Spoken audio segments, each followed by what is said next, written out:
సత్తుపల్లి మండలం కాకర్లపల్లి గ్రామంలో భూభారతి రెవెన్యూ సదస్సు కార్యక్రమంలో పాల్గొన్న సత్తుపల్లి నియోజకవర్గ ఎమ్మెల్యే డాక్టర్ మట్టా రాఘవయ్య భూభారతి చట్టం 2025 ద్వారా ఇక నుండి భూ సమస్యలు ఉండవు అని, గతంలో ఆఫీసుల చుట్టూ తిరిగిన మీకు కాంగ్రెస్ ప్రభుత్వం ప్రవేశపెట్టనున్న భూభారతి చట్టం ద్వారా అనేక సమస్యల పరిష్కారం దొరుకుతుంది అని తెలిపిన ఎమ్మెల్యే రాఘవయ్య దయానంద్ ఈ కార్యక్రమంలో ఎంఆర్ఓ, ఆర్ఐ, రెవెన్యూ అధికారులు, సత్తుపల్లి పట్టణం, సత్తుపల్లి మండలం, కాకర్లపల్లి కాంగ్రెస్ నాయకులు, కార్యకర్తలు, ప్రజలు పాల్గొన్నారు.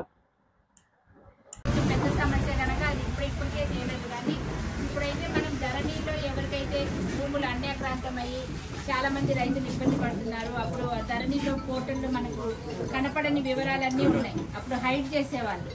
దాన్ని అంతా సరిదిద్దడానికి అనేసి మళ్ళీ ఇప్పుడు మనం అప్లికేషన్స్ పెట్టుకుంటే అప్పుడు ఇప్పుడు 2018లో కదా, 2018లో అప్లై చేసిన వాళ్ళు ఉంటే వాళ్ళ ఎన్ని కూడా ఇప్పుడు పరిష్కరించడం జరుగుతుంది. ఇంకెవరిదన్నా ఇంకా కొంచెం మిగిలిపోయి ఉంటే కనుక మనం మళ్ళీ అప్పీల్ చేసుకోవచ్చు ఆర్డీఓ గారికి.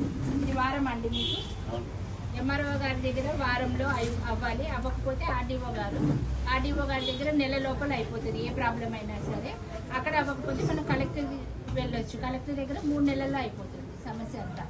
ఇవన్నీ అవ్వకపోతే కనుక మనం ఏమన్నా అప్పీల్ చేసుకోవాలనుకుంటే అప్పీల్ చేసుకోవచ్చు. దానికి కూడా మనకి ఎవరైనా న్యాయ సలహాలు ఇవ్వడానికి మనకి లాయర్లను కూడా గవర్నమెంట్ వాళ్ళే మనకి ఇస్తారు. కనుక పేద ప్రజలకు కానీ, వికలాంగులు, ఇట్లా ఇంకెవరైనా ఒంటరి మహిళలు ఉంటే కనుక వాళ్ళకి చాలా ఉపయోగకరంగా ఉంటుంది.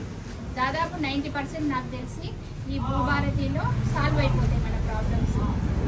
అవనివి ఏమన్నా ఉంటే మాత్రం ఖచ్చితంగా మేము మీ తరఫున ఉండి మేము కూడా దాని సమస్య పరిష్కారానికి మేము కూడా ముందుండి మన ఫారెస్ట్ మినిస్టర్ గారి దృష్టికి, సీఎం గారి దృష్టికి తప్పకుండా తీసుకెళ్ళి పరిష్కరిస్తాం.